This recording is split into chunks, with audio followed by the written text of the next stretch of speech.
अस्सलाम वालेकुम क्लास। तो आज हम स्टार्ट करने लगे हैं चैप्टर नंबर 9।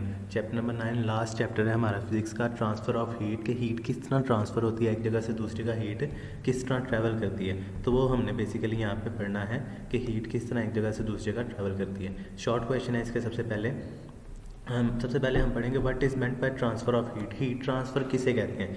कहते हैं the thermal energy is the form of the thermal energy from a hot body flows to the cold body. Thermal energy क्या करती है? हमेशा हॉट बॉडी से फ्लो करके जाती है कोल्ड बॉडी की तरफ इन the form of heat. Heat की फॉर्म में फ्लो करती है।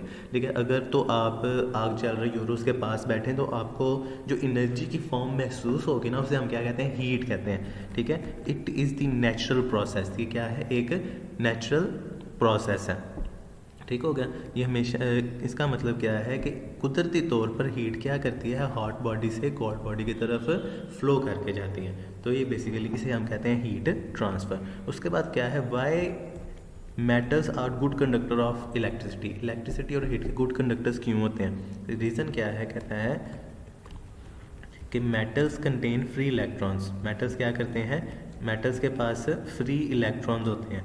ठीक हो गया। Which can move from one place to another, जो कि एक जगह से दूसरी जगह फ्लो कर सकते हैं। एंड ट्रांसफ़र सम एनर्जी, और एनर्जी ट्रांसफ़र करते हैं बाय कोलिजन के जरिए। So metals are good conductor. इसी वजह से मेटल्स हीट और इलेक्ट्रिसिटी के बहुत अच्छे कंडक्टर्स होते हैं। ठीक हो गया। इलेक्ट्रिसिटी के कंडक्टर्स क्यों होते हैं? क्योंकि इनके अंदर इलेक्ट्रॉन्स मौजूद होते हैं। और हीट के कंडक्टर्स क्यों होते हैं? क्योंकि ये वाइब्रेट बहुत कर सकते हैं। ठीक है। Right the methods of heat transfer. Heat transfer के जो मेथड्स हैं उनको हमने लिखना और उनकी डेफिनेशन करनी है। तो बेसिकली तीन। सबसे पहले जो हमारे पास हीट का ट्रांसफ़र का मेथड है वो है कंडक्शन। ठीक हो गया। कंडक्शन मेथड क्या होता है? कहता है the mode of transfer of heat. Heat के ट्रांसफ़र का वो तरीका बाय वाइब्रेटिंग एटम्स, जिनमें एटम्स वाइब्रेट करते हैं, एंड फ्री इलेक्ट्रॉन्स, और फ्री इलेक्ट्रॉन्स के जरिए हीट ट्रांसफ़र होती है इन सॉलिड फॉर्म के अंदर। और किस जगह से? Hot place to cold place. Solid के अंदर किसी गर्म जगह से ठंडी जगह की तरफ हीट का ट्रांसफ़र होना, इसे हम क्या कहते हैं? कंडक्शन कहते हैं। और वो किस वजह से होता है? वो होता है बेसिकली वाइब्रेटिंग एटम्स और फ्री इलेक्ट्रॉन्स की वजह से। तो हीट का ट्रांसफ़र करना वाइब्रेटिंग एटम्स और फ्री इलेक्ट्रॉन्स की वजह से, उसे हम क्या कह देते हैं? उसे हम कह देते हैं कंडक्शन। ठीक है। दूसरा मेथड क्या आता है? दूसरा मेथड आता है कन्वेक्शन। कन्वेक्शन क्या है? ट्रांसफ़र ऑफ हीट का transfer by actual movement of molecule.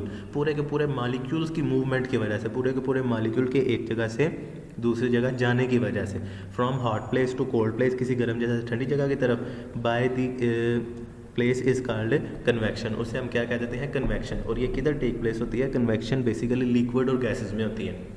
ठीक है, क्योंकि लिक्विड और गैसेस में पूरे का पूरा जो मॉलिक्यूल होता है वो एक जगह से दूसरी जगह जा रहा होता है। ठीक है। उसके बाद क्या आ जाती है? उसके बाद आ जाती है रेडिएशन का प्रोसेस। रेडिएशन क्या है? कहते हैं mode of transfer of heat के ट्रांसफ़र का वो mode from one place to another, जिसमें हीट एक जगह से दूसरी जगह ट्रैवल करती है in the form of waves की फॉर्म में, इज कॉल्ड रेडिएशन। उसे हम क्या कहते हैं? रेडिएशन।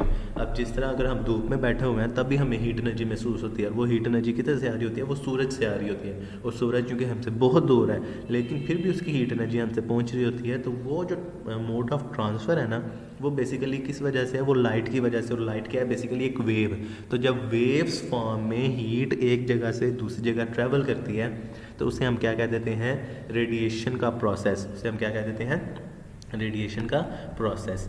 ठीक हो गया। अब कुछ यूजेस हमने लिखने हैं स्टायरोफोम के। स्टायरोफोम क्या होता है? स्टायरोफोम वाइट कलर की झाग जिसे हम कहते हैं, जो अगर तो कूलर वगैरह टूटे या फिर कोई नई चीज़ लेके आए ना घर, ठीक है, तो उसे बचाने के लिए जो वाइट कलर का जो मटेरियल होता है प्लास्टिक तरह का, उसे हम स्टायरोफोम कहते हैं।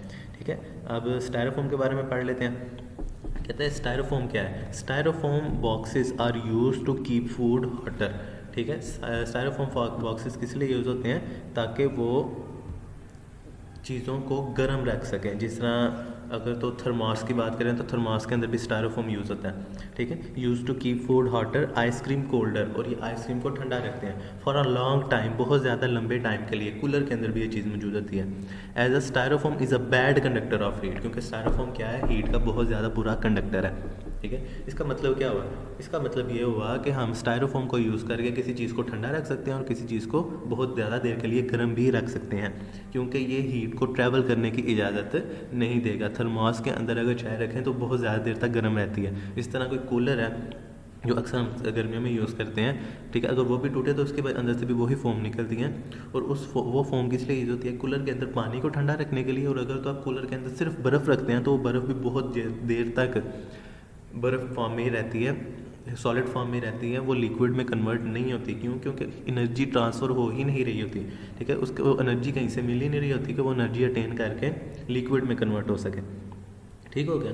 तो वो बेसिकली किसकी वजह से हो रहा होता है? वो उस स्टायरोफोम की वजह से हो रहा होता है। Define conductivity. कंडक्टिविटी किसे कहते हैं? कंडक्टिविटी बेसिकली कंडक्शन से वर्ड निकला है। ठीक हो गया? कहते rate of flow of heat के फ्लो करने का rate across the opposite faces of the metal metre cube. ठीक है, एक मीटर क्यूब के ऑपोजिट फेसेस में maintained at the temperature difference of, जिसमें हमने टेम्परेचर डिफरेंस कितना रखना होता है? 1 केल्विन। 1 केल्विन टेम्परेचर डिफरेंस रख के हमने ऑपोजिट फेसेस में क्या करना होता है? हीट को फ्लो करवाना होता है। उस सारे के सारे प्रोसेस को हम क्या कहते हैं? कंडक्टिविटी। यहाँ पे ये नीचे आ गया हुआ है, मैं आपको एडजस्ट कर देता, ये जी, ठीक हो गया। कंडक्टिविटी का फार्मूला भी है। कंडक्टिविटी का फार्मूला क्या है? के कंडक्टिविटी है हमारे पास, तो यहाँ पे Q over T rate of flow of heat multiply by length over area into T1 minus T2। तो ये T1 और T2 क्या है हमारे पास? Change in temperature. इसका आगे यूनिट देख लें, ठीक है, तो इसका यूनिट क्या होगा हमारे पास? वाट पर मीटर पर केल्विन। ठीक है, मतलब 1 मीटर में 1 केल्विन चेंज आ रहा है, और वो किस हिसाब से आ रहा है? 1 वाट के हिसाब से। वाट क्या है? बेसिकली एनर्जी या पावर का यूनिट है हमारे पास। ठीक हो गया? तो ये आज की हमारी क्लास थी, कनेक्टिविटी की डेफिनेशन तक 5 क्वेश्चंस हैं, ये आपने याद करने हैं अच्छे तरीके से, और जो आपको नोट्स दिए गए हैं उसमें आपने लिखने भी हैं। और ये तकरीबन सारे के सारे जो क्वेश्चंस हैं ना, ये आपके स्मार्ट सिलेबस के ही हैं। ठीक है, जो स्मार्ट सिलेबस के क्वेश्चंस नहीं होंगे वो हम काट देंगे। तो अभी तक जो जितने भी हमने 5 क्वेश्चंस पढ़े हैं, सारे के सारे आपके स्मार्ट सिलेबस के हैं, आपके होमवर्क में भी मौजूद है। अगर आपको जो क्वेश्चन इनमें से आपको होमवर्क में मौजूद है, आपने वो लिखना है, ठीक है, ताकि आप अपना होमवर्क भी कंप्लीट कर सकें और सबमिट करवाना स्कूल में। अगर फिर भी कोई क्वेश्चन हुआ तो आपने ज़रूर पूछ लेना। ओके बच्चे, खुदा हाफिज़।